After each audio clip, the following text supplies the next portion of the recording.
Welcome to the Play-by-Play, a sports media talk show from Awful Announcing, where Ben is still reeling from picking Tom Brady first overall in our NFL announcer draft, and I am back. I'm Brendon Kleen, a staff writer at Awful Announcing. That over there is Ben Axelrod, a senior editor at Awful Announcing. Our NBA media season preview today, plus new hires at the Ringer, and nobody quite knows how to talk about or act near Deshaun Watson. Fans, media, teammates, we'll get through that mess from a media standpoint as well. Ben, you regretting your Brady pick? No, I'm doubling down. I don't know if you've seen the reviews are positive now. People are coming around on Tom Brady, and as long as he's passable, I stand by him being the slam dunk number one overall pick. So I think I bought the dip, if anything, and now I'm reaping the rewards. Yeah, conversation about value in drafts maybe for a different day. We'll talk about how your fantasy team does when this thing's all wrapped up. But Brady did do better last week, and I thought it was very creative of Fox to get him in an interview with Mahomes, not in a facility because he's not allowed to do that, but they did not say anything about hotels. So there you go. But we're going to get to the NBA, which tips off on Tuesday night as we're recording this. Wednesday is ESPN's big opening night where most of the teams will play. And everything is different, and everything will be different again in a year, Ben. So this is going to be a season of change and a season of even more looming change. At ESPN, they have not hired a replacement for J.J. Redick. In fact, they didn't even connect people together in booths in the announcement, but we're going to get some Richard Jefferson minutes in that top team. We're going to get Jay Billis, Tim Legler involved for the first time in a long time, and some other names we might talk about. Just big picture, what are your thoughts heading into another NBA season from a media standpoint? Yeah, you said it's going to be a season of change, and at ESPN that's certainly the case. And then you go to Turner, and it's going to be a season of purgatory where they're kind of stuck in this holding pattern where they know this is going to be their last season as a NBA media rights holder. I'm interested to see how long they draw out that process and draw out that celebration, because there's going to be a lot of nostalgia. We already started to see it at the end of last season once it became clear that Turner wasn't going to be a NBA media rights holder past this upcoming season. But I think the most interesting thing is what's going on at ESPN. And Drew and I talked about that a little bit last week in terms of they announce who their broadcasters are going to be, and they're not even willing to publicly commit to Doris Burke and Mike Breen both being on the number one team. I think like we can assume that's the case, that Breen and Burke are going to be together, but we already now have the reports that it's going to be Richard Jefferson getting the first crack at being the third voice in that booth. And I think ultimately, at least in terms of these first 3 months of the regular season are concerned, that's definitely the most interesting sports media storyline in terms of the NBA. It almost feels like the biggest media story for this NBA season is going to be what's happening away from the places that are airing NBA games. I'm most interested in the hiring carousel that's going to be going on from Amazon and NBC. And are we going to get, let's just, for an example, use Richard Jefferson? Is he just going to get hired away mid-season? I mean, I don't think he'll leave because he doesn't have anywhere to go, but there will be news about these different people, their next job, and what's happening 10 months from now, that I feel like if you're a media nerd or you're somebody who cares about how the sport gets talked about and which people are doing it, that's going to be of more interest than Jay Billis's analysis, which frankly nobody is, I don't think, curious about. He might do great, but it feels like even these networks are kind of foreshadowing that no one really knows what this all is going to look like. And it's just, you called it purgatory for TNT. Of course it is. Kind of feels like it's purgatory for this whole thing. And it's just a big shrug of a season from a media standpoint. And it will be interesting to see what the first domino to fall. That's an interesting point. I hadn't even thought about that. You could almost have like a Greg Olson situation, right? With Richard Jefferson, where let's say Tim Legler gets picked to be the third voice with Burke and Breen. I don't know how Richard Jefferson's contract works, but Richard Jefferson's a hot commodity. Like Richard Jefferson would be a great get for Amazon to be one of their lead broadcasting voices. Same with NBC. I thought one piece of all of this that's been really interesting is Grant Hill, because that's been the fourth color commentator along with Richard Jefferson, Tim Legler, and Jay Billis that's been linked to ESPN's top booth. But the problem is, unlike those other three, Grant Hill is not currently under ESPN's contract. If you're Grant Hill, you're not coming over to ESPN to do tryouts. Like if you're Grant Hill, you're saying, hey, give me your number one job or I'll go to, I mean, I think he kind of makes a lot of sense for NBC. He feels very NBC-like in terms of his polish and his presentation, but people have always called him the Chris Collinsworth of the NBA. Yeah, exactly. So you find him as Mike Tirico of the NBA, and there you go. Maybe that's just Mike Tirico. Yeah, I think it's just Mike Tirico. Yeah. So yeah, it's there's just so many moving pieces, but also a lot of hurry up and wait. Like we don't even know right now what the top booth is for the NBA's number one broadcast partner. It just continues to be kind of an embarrassment, I would say, that ESPN has been so unable to discover, develop, and retain NBA analyst talent. It's not to say that they don't have people in the building right now that are really great at what they do. It's just the lack of a coherent plan has kind of prevented anybody from. They're not able to, I think, on the NBA side, present their talent as go-to definitive voices and showcase them in a way that gives them an authority on the league. I think that, like, when people get mad at ESPN, to me, that more than anything else is what they're hoping for. Because you can have your favorites, we all do, even on the NFL side, where I think ESPN and other places do a better job of this. We just did a draft last week. We all have different opinions on which are better or worse. It's not even about quality to me. It's just about strategy, and this doesn't feel like we're any closer to getting a solution there. Is there anybody you are rooting? I mean, I feel like the answer is Richard Jefferson because of your regional preferences here, Ben. But anyone else? Like, who do you like? I like Richard Jefferson. I think Richard Jefferson. I think he makes sense for that role. Something Drew and I talked about last week is how, like, JJ Redick is kind of like overwhelming in the broadcast booth. Like he kind of just took over that broadcast. I think Richard Jefferson is additive. I think he is more of a traditional third voice along with Doris, who could be, your top analyst. And then you have Richard Jefferson providing a perspective as a guy who spent, 18 years in the NBA, played with Jason Kidd, played with LeBron James, played with Tim Duncan, like has this wealth of experience. Yeah, Jokic, like he has, but he was also a role player on most of these teams. So it's like not this like dominating Tom Brady like presence in the broadcast booth, but I think he has enough personality. I mean, he has a ton of personality where I feel like his personality really shines through and you almost get the best of both worlds. So you talk about a lack of a cohesive plan.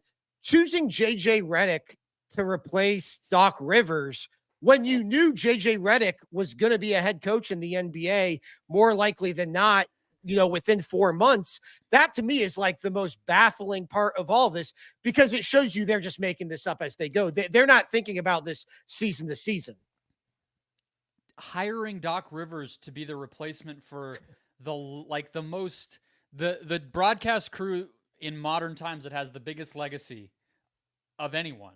I mean, obviously they called the finals in Mark Jackson and Jeff Van Gundy. Hiring somebody who made no secret of his desire to keep. Of course, Doc Rivers was going to be a coach again. Even if I thought he did a great job, that is just speaking to all of it. Okay, let's jump over to the other broadcast rights holder here for the NBA, which is TNT. 11-year, $76 billion deal was signed this past spring that does not include TNT. Of course, we've talked about that a ton. The latest that I was able to find before we hit record, Ben, was a recent effort on the part of the NBA in New York court to dismiss the lawsuit that TNT filed against them. It's basically over semantic interpretations of the contract. Is the NBA allowed to put things in its deal with Amazon that TNT was never going to be able to match?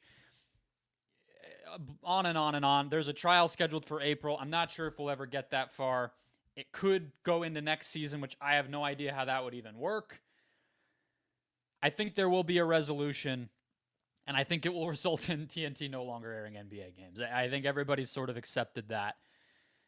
And again, I come back to inside the NBA this year, of course, they'll probably let loose and be crazier because they have no concerns beyond, just that show in this season. But I think, again, it'll be more about where they go next than it will about anything that happens on a Tuesday night when we all watch it. Yeah, I mean, this is not going to trial. This is going to end in some sort of, I've followed enough legal stories in my lifetime to know that this is ending in a settlement. The NBA will Sports probably leagues don't like to go to trial. Yeah, people don't like discovery, it turns out, especially powerful people. And so I mean, this will get resolved. It's just a matter of what the fee will be or what the resolution is. Um, but in terms of inside the NBA, I think you're absolutely right. There's this idea, right, that Charles Barkley recommitted to TNT, and that's the end of that story. I don't think that's the end of that story. I mean, I think as far as we know, Charles Barkley and the rest of the inside the NBA crew have clauses in their contract that they can get out of this once Turner officially loses the NBA rights, and we're just not at that point yet. So I think it probably made sense for Charles Barkley to, be a company man and go along with the plan through this last season. But man, you start getting that Amazon and that NBC and potentially that ESPN money thrown around. I am not sold that we have heard the last of Charles Barkley or Shaquille O'Neal or Kenny Smith, mainly those three of any of their free agencies. I think it's actually probably just getting started. Even since Barkley and TNT put out that joint statement, basically kind of going back on his retirement announcement and saying that he was, kind of recommitting and everything else. If you listen to interviews that he's given since he put that out, I don't think he is describing it as some kind of long-term commitment, even if TNT wanted to frame it that way to make themselves look a little better and a little more stable. He very much has been describing it as, I wanted to give TNT the confidence that I was at least going to be there this year and kind of just turn the temperature down on all the negativity around them losing things. I think he's open for business. And if anything, if nothing else, that statement was, I'm not retiring, more than anything having to do with TNT. So he's not going anywhere. He's also not that old. I know he's been teasing retirement forever, but we're not talking about a dude who's 80. Well, and he also, I mean, I think one story that really flew under the radar is Charles Barkley basically re-upped his production company. His production company was essentially dormant. He got a investment from, I believe it was Redbird Capital, to basically relaunch this thing. And that was one of the things that was first floated when it became clear that Turner was going to lose its NBA rights was, hey, if Charles Barkley starts or takes this under his production company, then Charles Barkley can lease it out to Amazon, lease it out to NBC, basically do the Pat McAfee deal. And so, I mean, Charles's company and Redbird has denied that that's why they did this. And they also, I believe, have some sort of like a first look deal with Turner when it comes to the sports projects that they produce. But the fact that this company, which has been pretty much dormant for the better part of the last 5 years, that all of a sudden it's coming back to life in this, final year of TNT having NBA rights, seems awfully conveniently timed. So Chuck has his production company. He also has expressed interest in getting back to a more general or politically oriented talk show like he did for a very short run with Gayle King at CNN last spring.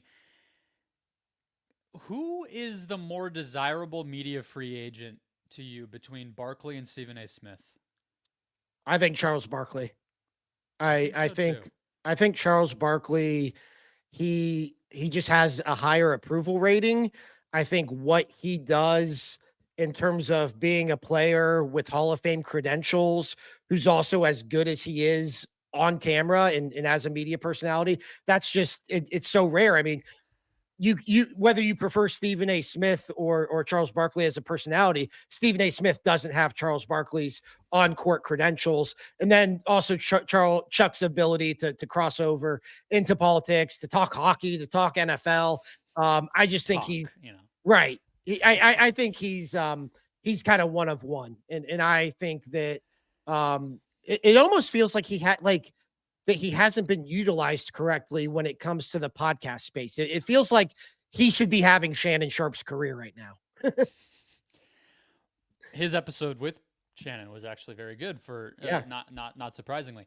I think I would pick Barkley. I just think when he speaks, and maybe it's because of the elusiveness. He gives a million interviews, but in terms of the biggest possible platforms, he's not oversaturating us. And I just think when Barkley speaks, people listen. And that matters. And he's one of the very, very few people I think you can say that about. Okay, prediction. Who gets that third seat in the ESPN booth? I think it's Richard Jefferson. I think the fact that they're going to him first, I think he was already right there. I mean, he was already on their number 2 team. I'm frankly a little confused why they didn't just make the decision to go with Richard Jefferson, because I think he's qualified for it. And I think the other, no disrespect to Jay Billis or Tim Legler, they haven't been positioned that way. They haven't been positioned as top NBA analysts at ESPN. Richard Jefferson has, to at least to a larger degree than them. So I think this is Richard Jefferson's job to lose. I agree. You've sold me on it. I think he doesn't take himself seriously, which is an important quality to be that third wheel and defer the way that I think he will need to. It felt like Doris was deferring to JJ last year, which is not, I think, how it should probably have gone. And it made her very minimized. I think Tim Legler gets to be into that kind of number 2 mix by the end of the season. I agree. Where Jefferson had been. Where does the inside the NBA group stay together, and where do they go? Early prediction.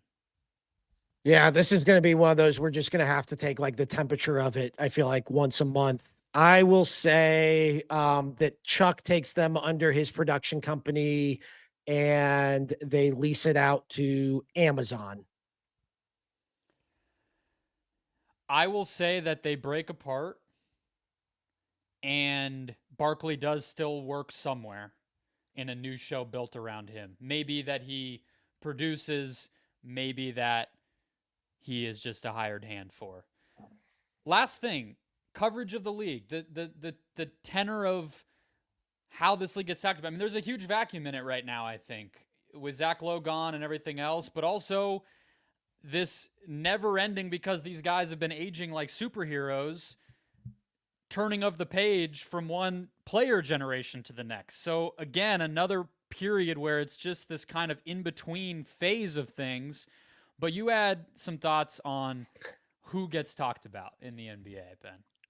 Yeah, this is probably my hottest take. I think LeBron James is undercovered in the NBA. I think that what he is doing from a longevity standpoint is so unprecedented, not just in basketball, but in all of sports. I mean, to be 40 years old and still be a consensus top 10 player in the NBA, it should lead Sports Center every night, not from the basketball perspective, from the science perspective of how is this happening? And I know there's been 100 stories written about the millions of dollars he spends on his body and all of that, but he's about to tie Vince Carter for the most seasons played in the NBA. And Vince Carter, by the end, was jumping from team to team as a veteran role player presence. LeBron James, even though he's playing on a team that's probably going to be fighting for a spot in the play-in tournament, to me, it's so insane. I think about it every time he plays, and I've thought about it every time he's played for the last 5 years. And I think the part of this that really hit home for me is, so the big story this week, right, is going to be LeBron and Bronny. By the time you guys hear this, will have probably played together on Tuesday night during the Lakers opener. And people treat that like it's this crazy story. But the reason it's a crazy story is because of LeBron James. It's the league is littered with players who had dads who played in the NBA. Just none of them had dads who played until they were 40 years old, on top of being one of the top 10 players in the league still. It's just, to me, it's an absurd story. I think we take it for granted. I realize like it doesn't make for compelling television or maybe even podcasting at this very moment to just like say, wow, this is amazing. But like, just every time LeBron James plays, I just think, wow, this is amazing. As somebody who has watched him now for 23 years, dating back to his high school career, it's insane to me that he's still playing professional basketball at this level. I wasn't exactly a big news consumer or sports media watcher back in the day, but when Michael Jordan was on the Wizards, but what I've heard about the coverage of that was that it was treated as this kind of miracle thing of he's leveling up on the business side with the deal to get there, and how is he doing this? And it doesn't feel that way. We have just gotten a little bit of fatigue with LeBron because he has never fallen off, never gotten injured, never made a public miscue in terms of his stature or his positioning on things or whatever that has really downed him, even if, individual issues you maybe take issue with on him. He's survived it all to the point where it almost just feels like the greatness is the only thing. And what do you do then? I think that there's, not to continue the Zach Lowe mentions here, but I think that there's a significant opening for more stuff like the piece that Zach did when LeBron broke the points record last year, where he sat down with LeBron and just went over individual baskets. The dude has a photographic memory. He's seen it all. He's played with players who are in the league now's parents or against their parents. He's an encyclopedia. Take advantage of that. It seems like he's going to be around when he's retired. He'll be an owner. He might do some, Hollywood stuff still, but like do that, treat the guy like the walking history that he is, even if maybe talking about Austin Reeves' 3-point percentage gets a little old, Yeah, no, definitely. Okay. What? Yeah. If you have more, you can champion LeBron. I'm never short on praise for LeBron James. I just think, though, another part of this that just kind of hit as we were talking about this is like he telegraphs his moves so far in advance. Like he's been talking about playing with Bronny for 6 or 7 years now. And so the fact that now it's finally about to happen, like we've just treated it as this foregone conclusion, even though we all knew, even though it's insane, it's an absurd story. He's been talking about this for so long that Lee Jenkins was still in the media, because that's who did the story. And he now works for a team, and we forgot he even worked for a team because that's such old news. So it's remarkable. Okay, let's get into the Ringer making some pretty big hires, Ben, for the first time in a while. We've talked plenty, I think, on awfulannouncing.com and in this podcast, even here and there, about departures from the Ringer. But they hired Todd McShay, formerly of ESPN, of course, Kirk Goldsberry, who's a Grantland OG from the same crew's origins, but also has bounced around at ESPN, and he's written books and everything. NBA analytics guy. Dave Jacoby, who was at FS1 on the Carton Show's original incarnation up until this fall, and of course was also at Grantland at a radio show with Jalen Rose at ESPN. And Joel Anderson, who I think is getting the least shine here. Maybe we'll talk about him the least, but I will just take the opportunity to say the dude is incredibly talented, and his seasons of slow burn at Slate, especially the Clarence Thomas one, were absolutely incredible. So I think he'll do some really interesting stuff there. Not so much in the nitty-gritty of sports analysis like we associate the Ringer with maybe first and foremost, but he's a really, really impressive guy as well. These are 4 veteran, established guys, though. And to me, that was the big takeaway. This wasn't some diamond in the rough that they're going to turn into something. This was them saying, we have the money, the stature, and the space to bring people in who matter at the Ringer. Yeah, I had the exact same thought. Is these felt like very not Ringer-like hires, which is funny to say because all of them, I think, to varying degrees. I don't know if Joel Anderson does, but definitely Todd McShay, Kirk Goldsberry, and Dave Jacoby all have ties to either Bill Simmons or Ryan Russillo. And so in a way, like there's a natural tie there, but like this is not what we've become accustomed to from the Ringer for what's been around for almost a decade now. Like the Ringer is kind of a place that incubates young talent and is a place where, young, smart voices in the blogosphere can kind of further establish their name. You look at like Ben Solak going from the Draft Network to the Ringer, and now he's at ESPN. These feel like the most high profile hires the Ringer has made in some time. And especially with, the elephant in the room, which is Bill Simmons' impending contract status.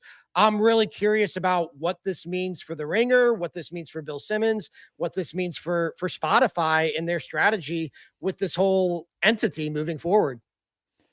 Yeah, I guess the Spotify strategy and kind of the the opposite tracks of careers that we're talking about, I think it actually makes more sense the more that I think about it, right? Because I think that where the Ringer is kind of like meeting the rest of the industry in a way where they can provide a platform that's big enough and established enough to be valuable to somebody like Todd McShay or Dave Jacoby, where it can be one of the things that they do, but it doesn't feel like they're any longer able to compete with the ESPNs or these individual media apparatuses that are popping up around individual athletes and people like that for somebody like a Ben Solak who graduated to ESPN, or Kevin O'Connor who left there and kind of feels like a lateral move, but maybe has more autonomy at Yahoo where he now is. So it's like they can offer the gradual increase in like stature that somebody like that needs to develop their career, but they can be a landing spot for these other types of people. And I think we'll see more of this. I'm sure some of these people or all of these people are getting paid like they're full-timers, but I think just the way that the industry works, I wouldn't be surprised if all four of these people are doing other stuff at the same time, and the Ringer's just one of those things, and that's how a lot of other media companies work. It just feels like they're kind of catching up to it. Yeah, it's definitely become more of the trend in the sports media. I guess I'm curious about like the workload for somebody like a Todd McShay. Like the Ringer is so podcast centric, and I know he's going to be doing the McShay show, and I'm guessing he'll still have a presence on Ryan Russillo's podcast where he was already a regular. But like, is he going to be doing draft boards? Like, are they going to be making this something where he's doing written content to compete with ESPN and other entities that cover the NFL draft? I kind of think they would, because that is, the Ringer definitely, like I said, is a little more podcast focused than when it first launched. But stuff like draft boards does seem to be the type of content that they like and that they often go to.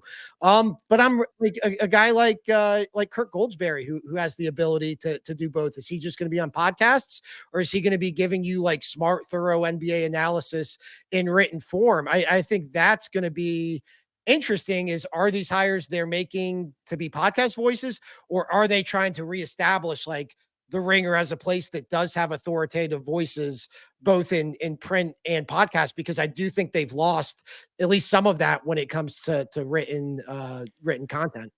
Well, I think that kind of takes us to the future looking part of this, because I'm not sure. I don't know this about any media company in 2024. Is web content for these places, does it really matter to the bottom line?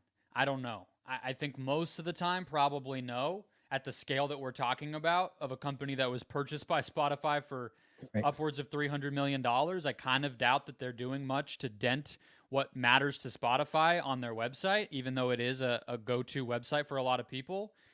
And I sort of have always seen it as like, if anybody but Bill Simmons was running the place, they might just not have a website.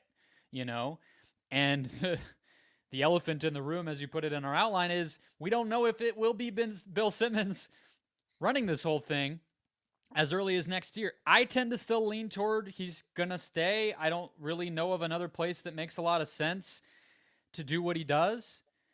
He kind of gets to do all the things, Ben, that he has always done. He's has a hand in documentaries. We talked about the McMahon doc for Netflix a few episodes back. He gets to have oversight of a website and do his own podcasts and be involved in hiring and things like that. But Where do you stand? Do you feel the same way? Is this a lock to happen? I think the way we have talked about it is this is Bill Simmons' decision. And I think that's because we're probably so accustomed to viewing Bill Simmons as one of the most powerful people in sports media, which he is. I think it's a Spotify decision. I think that we've seen Spotify, I mean, drop Joe Rogan, drop Alex Cooper. They are kind of getting away from those big personalities uh, under their umbrella. And I think that Bill Simmons, that's his biggest appeal to them is not that he's the editor in chief at the Ringer, it's that he's the host of the Bill Simmons podcast. And so I think it will be interesting to see if Spotify, if he's one of the talents that they do want to move forward with, but if they don't, that I mean, because he has a certain price, right? Like Bill Simmons isn't sticking around just for the sake of sticking around. Bill Simmons is an established brand. He will have suitors if he doesn't stay at Spotify. And I think that's ultimately what it will come down to is what's Spotify's business plan moving forward, because they're ultimately the ones who have to make that decision. Yeah, unlike a lot of other of the big hosts who we cover, we don't know his salary. You know what I mean? Like we might with an ESPN or FS1 guy. We know what the Ringer sold for. I don't know what the financial arrangement with somebody like Bill Simmons is. And he is a little bit in a unique position where Colin Cowherd owns the company that his podcast goes out on. Dan Le Batard owns the company. Stephen A. Smith is independently striking deals around his podcast. Joe Rogan and some of the folks you talked about, same thing. Bill Simmons is an employee right now. And I guess it'll maybe come down to how much does Spotify value what Bill Simmons does as an executive at Spotify. I mean, I think he has a title like global director of podcasting or something like that along those lines. Yeah. I mean, nebulous title, but he seems to be, he has his hands in more than just the Ringer, it seems like, even over there. Is that important to them? Has he provided real value? It seemed like at times with the dispute over the Meghan Markle podcast and things like that, that he actively disagreed with their strategy on certain things. And the exclusivity idea, the Rogan podcast was exclusive up until this year when he left, whereas the Ringer never was. So I don't even know if they're aligned, let alone if they value what he brings or if it really was always just about the Ringer and his podcast. I think you're right that maybe this negotiation will kind of tell us that. I wonder, like, if you could give Bill truth serum, like how easy it was to do what he did with the Ringer. Like if he ultimately felt like it was easy to build up this company and sell it, because he did it in a pretty short period of time and he seemingly did it easily. I know it wasn't easy, yeah. I'm sure, but like this wasn't like it didn't feel like this was him like pulling himself up by the bootstraps. Like it felt like he had a lot of success immediately post ESPN. He has said that he said on the record on the Smartless podcast last year that that his podcast was enough to make the Ringer as a company profitable. So if that's still true, he does have some leverage. Yeah, absolutely. And that's, I mean, he has a very loyal group of people, it seems like, that he works with, and they have all largely established themselves into voices and authorities and people, you know, podcasters who people want to listen to. And so like he has kind of this roving network that he could kind of take anywhere and build up, you know, the Ringer too and sell it again. And I wonder how, I guess that's what it would probably come down to if I'm Bill Simmons, is how daunting would it be to go out and do this again? Or am I just comfortable at Spotify and doing whatever I want to do? I mean, Bill's definitely past the point where finances have to drive these decisions for him. But I think that would be the most interesting question you could ask him is how easy was building up the Ringer, because that's ultimately what you would be tasked with doing again. Yeah. The Ringer has something that I think is really hard to replicate that he's been able to cultivate at both Grantland and there, which is a recognizable like tone and brand of content. And I think that there's an audience that would follow no matter what. I would count myself among it. I mean, I'm a huge consumer of that website and network. I always have been. I would say it's not an exaggeration to say like Grantland got me into all of this. Like it was that important to a lot of people and myself included. And they've been able to bring that along in a way that I think matters. And again, if you want to go business wise, gives him some leverage. If you want to be, put your tuxedo on and talk about it. But if you're just saying from an audience standpoint, I think that it draws people. So hopefully it can just kind of happen at the Ringer, because I think that's the most stable version of all of this. But it's I guess no sure thing. We'll see. Yeah. I listen to more Ringer podcasts than I do any other, podcast network or entity. And with the exception of Bill, I don't think any of them are sports podcasts at this point. It's mostly their Hollywood and their business, the Hollywood business podcasts that I listen to. I would actually say that that's probably true for me. Yeah. Yeah. It's, I mean, and it speaks to, Bill having whatever it is that Bill Simmons has, that thing that knows what other people want and what other people, what content consumers find desirable. Like Bill has that. Like Bill has gone out and found podcasts like The Town, Matthew Bellany's The Town. That's not like a natural fit necessarily for the Ringer. If you were looking at the Ringer's overall. If you asked me if I would have wanted to listen to that podcast before it launched, I would have been like, shut up. Yeah. No way. Yeah. And now I don't miss an episode. It's crazy. So yeah. I just think that, it will be interesting though, because I think that this will be like Bill's final act. Like this will be like probably, I don't think Bill's going to go out and build 2 more companies, but I could definitely see him building up 1 more company. Yeah. Agreed. We'll know soon. Yep. All right, let's get into our last story. Weird one, awkward one to talk about. And the reason it's weird and awkward to talk about is because nobody knows how to talk about this subject. It's one that unfortunately hits close to home for me, and that is Cleveland Browns quarterback Deshaun Watson. We could have done like this topic earlier in the NFL season, because this is this like thought I've had percolating in my head ever since Deshaun Watson got to the Browns in 2022, is just nobody knows how to talk about this guy. He's been accused credibly of more than 24 accusations of sexual misconduct, including 1 lawsuit that was filed and then settled in the last couple of months, where he was accused of sexual assault. He's settled more than 20 lawsuits regarding these allegations, and yet he's remained a quarterback in the NFL for the team that I follow in the city that I live in, the Cleveland Browns. And it seemingly all came to a head on Sunday. I was at the game, a really bizarre experience, because on the one hand, you had Nick Chubb's return after a horrific knee injury a year ago. So for as bad as the Browns season has been, like you did have this uniting force among the fan base, like, hey, we get to see Nick Chubb play football game again.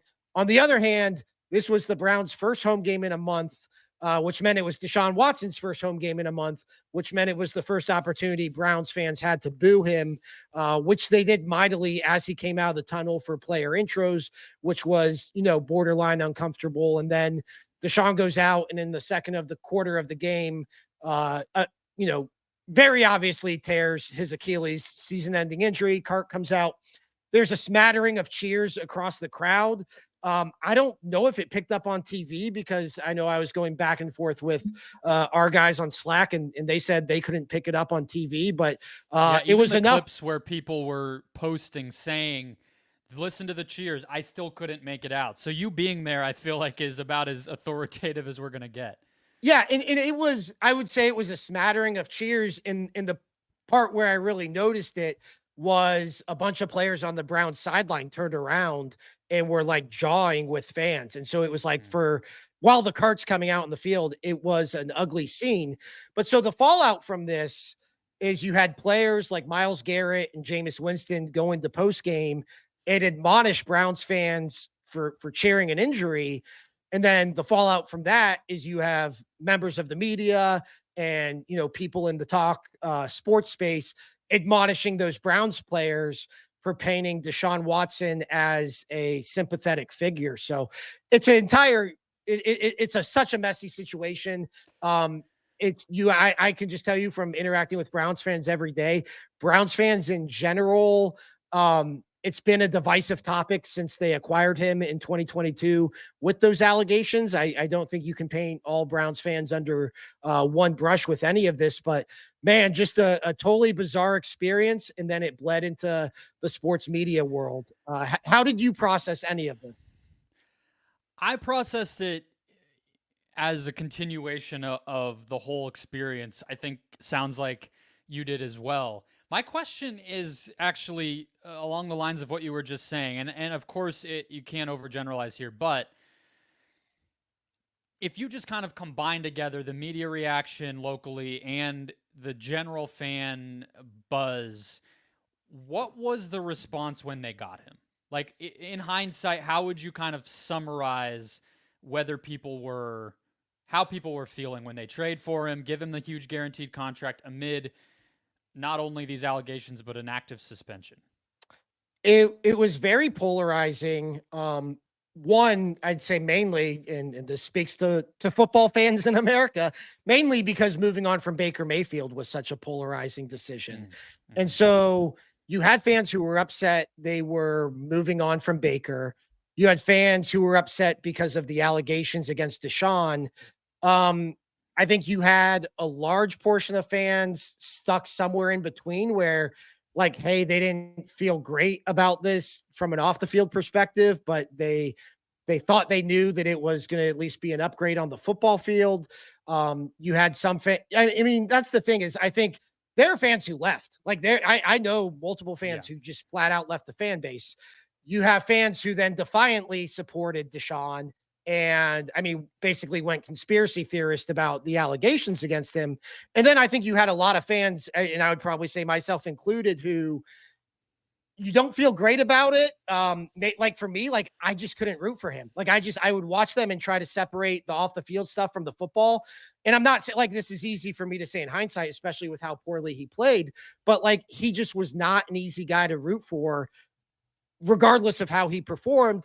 But he also did us a lot of favors by performing so poorly that he was easy to root against. So I think that's, you had the most of the fan base was somewhere stuck in between where they didn't want to stop rooting for the football team because this is like what Cleveland does, but they also never really felt great about this guy being the quarterback. I think the interesting part, and we'll never find out, is what would have happened if he played well. That's where it would have.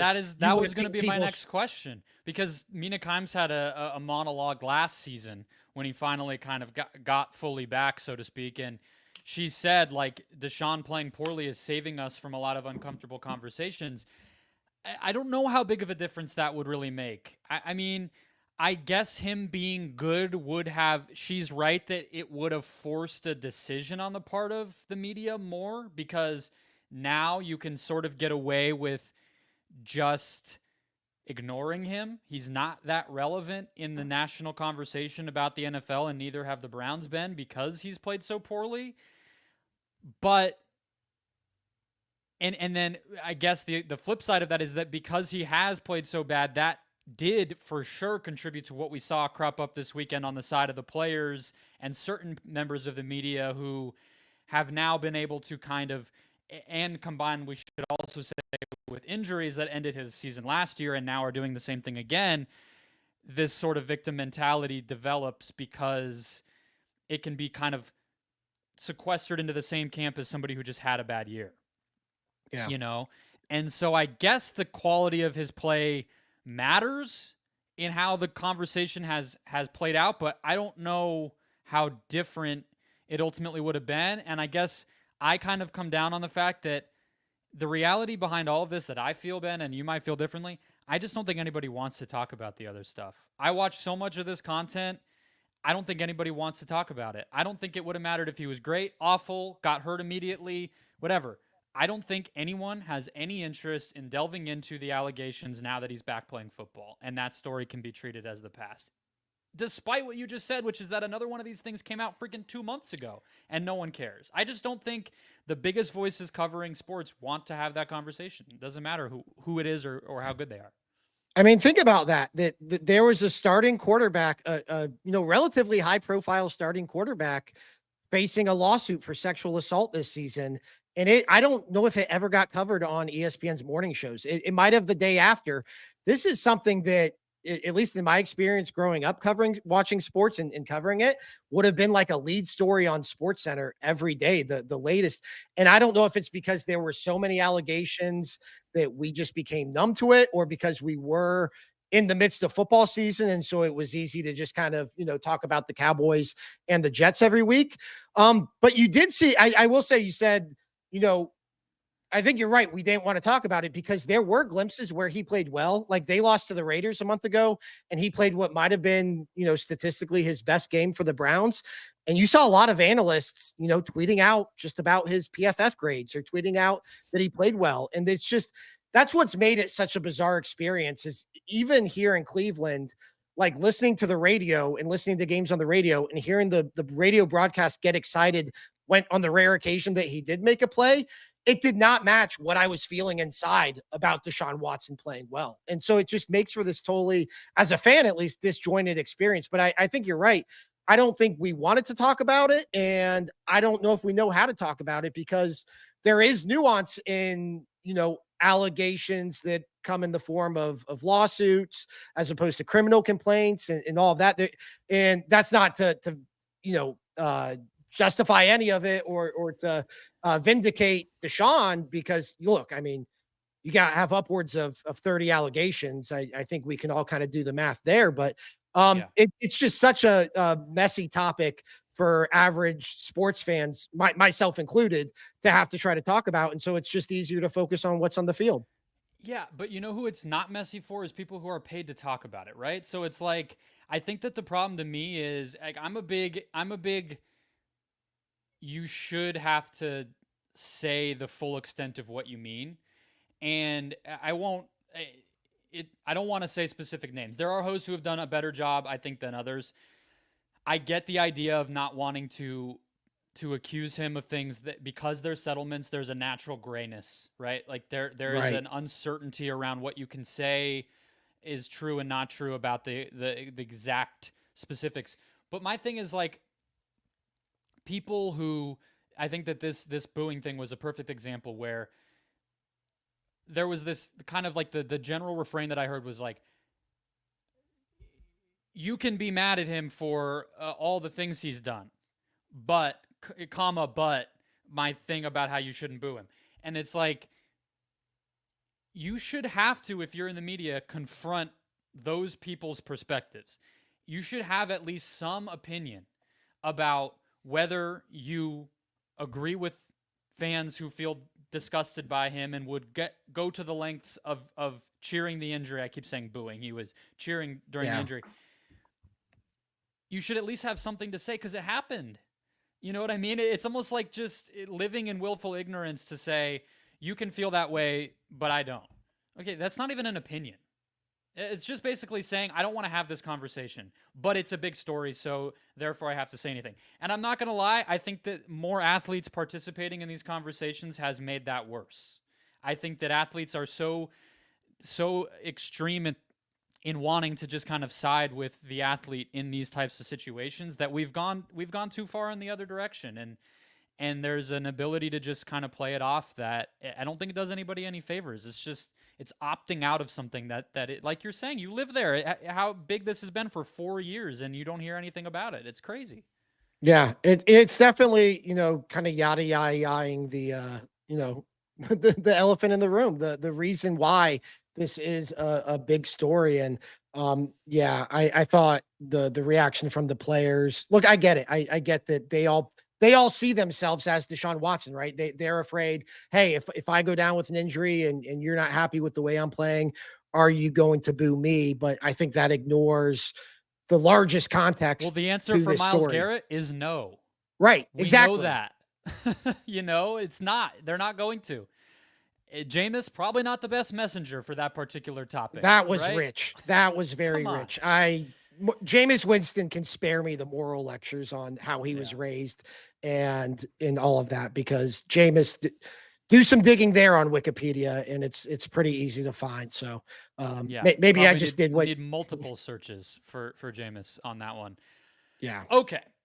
Our hot mic segment to wrap up. Ben, kick us off. This is where we each share something that caught our attention, that we really got hyped about, that we maybe didn't like, or just was interesting to us in the wide world of sports media. What do you got for us, Ben? So I am a football fan, and I would say traditionally I am NFL first. I just, even though I grew up in Columbus, went to Ohio State, covered Ohio State, I've just always kind of gravitated to the NFL.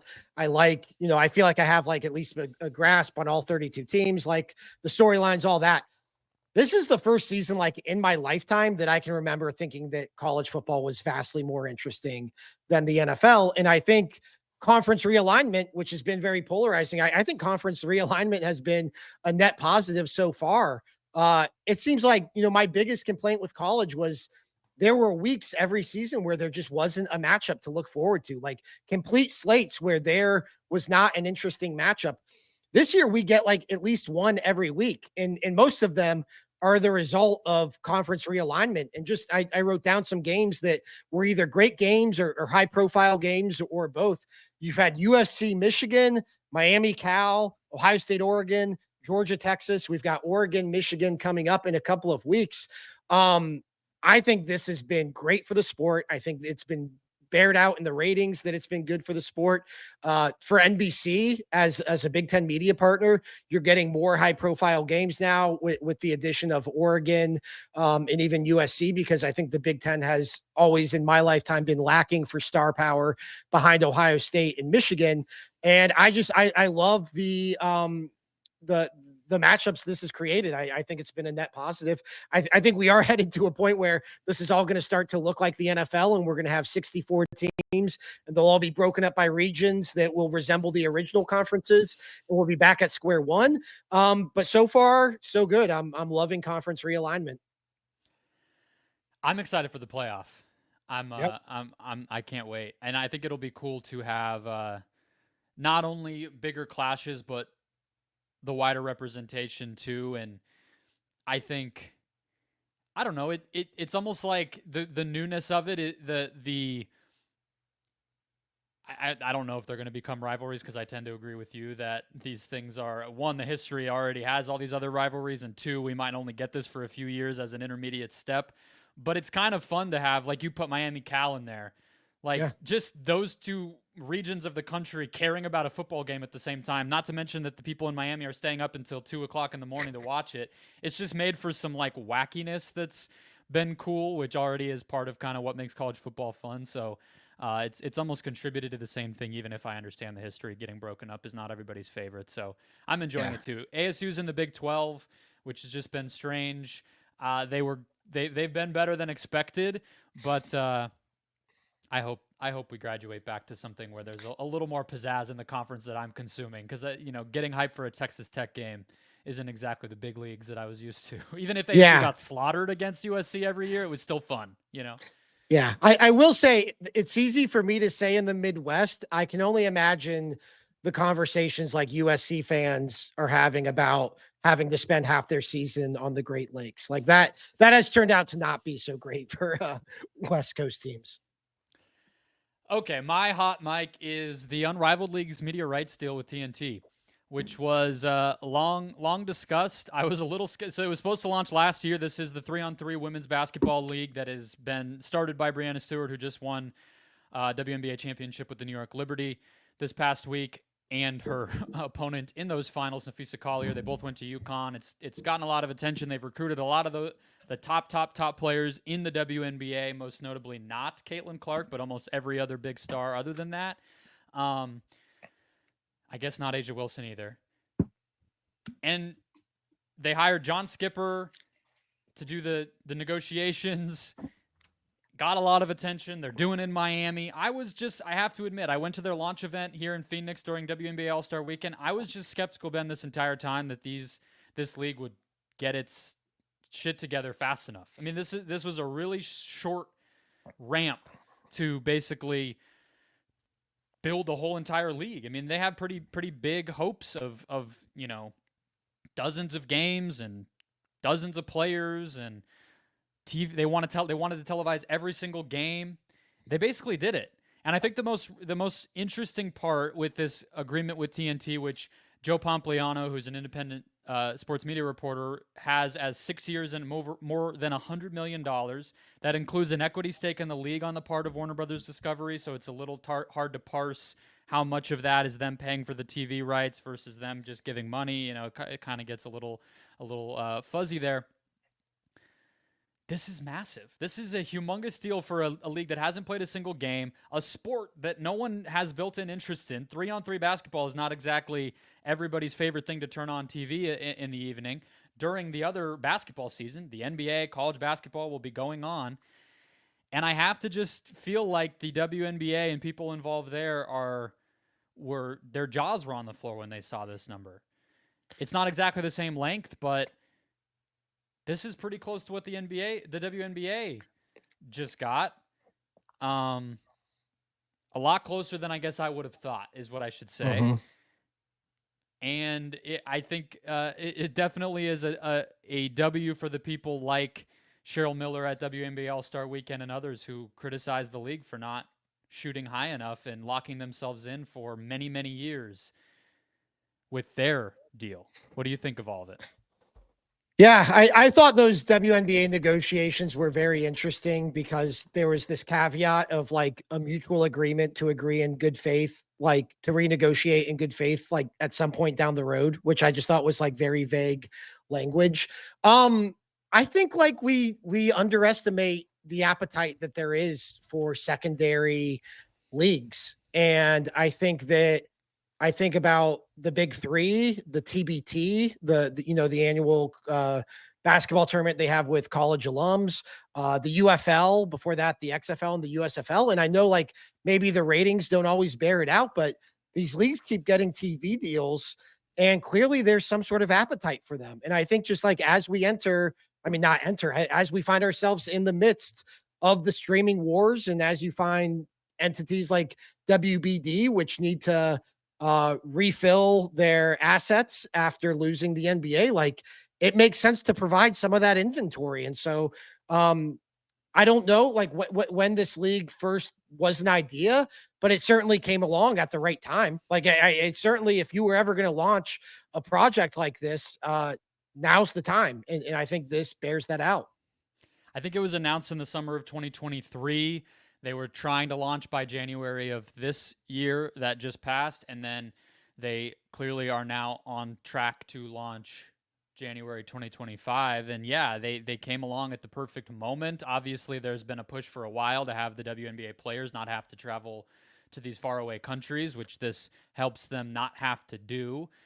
The salaries are supposed to be significant, if not more, for a lot of players than what they're making in the WNBA, just from this couple of month, more like exhibition style hoops that they're going to go play. They have, they're hoping to do some sort of behind the scenes style, like almost what Overtime Elite does with their content, kind of reality TV-ify, social media influencerify this whole thing, for lack of a better phrase. But yeah, I mean, I guess you're right. The desperation, or whatever you want to call it, to kind of cash in on the right one of these, combined with, I think, clearly people realizing that women's sports is on the rise. It's all coming together. But I mean, the NWSL, Ben, they signed their new media rights deal in 2023, 4 years, $240 million. So this league almost cleared that, and that's it's wild. a sport. It's 3-on-3 basketball in a league that's never played a single game. It's crazy to me.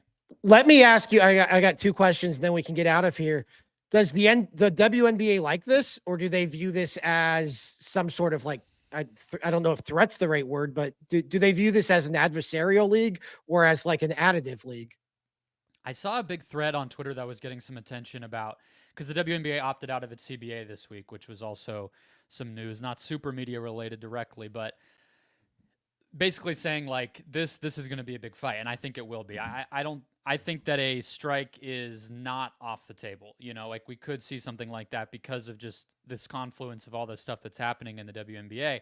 And I saw in that thread somebody refer to this league, this Unrivaled league, as complementary to the WNBA, whereas like the leverage that a Caitlin Clark led opposing league could theoretically carry if they wanted to threaten that to the powers that be, that would be more of a threat, whereas this Unrivaled thing is more like playing nice. I'm not sure I see it the same way. I mean, the idea of saying we can assemble this thing from scratch and make more money doing it and have a media rights deal that's, at least because it's the first one, fairly competitive with what the WNBA just put together, and we're doing it on our own terms. All the players get equity in this league also when they play in it. To me, that's a pretty significant statement. So I'm not sure if the WNBA likes it, but if I was the WNBA, I would be a little bit worried of at least what it symbolizes, even if it's not like some kind of aggressive entity right now. And do we think they're going to get Caitlin Clark at some point? I know it's probably not likely for the first season, but like, is that going to be just something like we hear about every year? I feel like the top players who are doing this are doing it in part to grow it, if I were to guess. Yeah. And I feel like if I'm Caitlin Clark, I'm playing the WNBA season and that's it forever. I mean, why do I need to play more basketball? Right. Nike's paying me millions and millions of dollars every year, and Gatorade and everyone else doing more than that. Yeah, so, she was never somebody who was going to go play overseas or anything like that. No. And like a lot of the top players haven't in recent years, like Asia Wilson, Brianna Stewart, like those types of players have been hit or miss as far as if they even go. So that kind of trend has been there, and I think Caitlin has no reason to do it, even if it's something stateside like this. It's just sort of like, why? I mean, just rest. Right. Yeah. So we'll see, but they would obviously love to get her, and this thing would be to the moon if she did go over. But yeah, it's a fascinating little wrinkle in women's sports as all of that continues to evolve and change. But that will wrap us up for the week. Don't forget to read everything going on at awfulannouncing.com. We're covering this stuff on a daily basis. We have a newsletter, social media, all that good stuff. We're here for you every week, so hit subscribe on the YouTube channel or follow on your favorite podcast platform, and we'll catch you next Wednesday.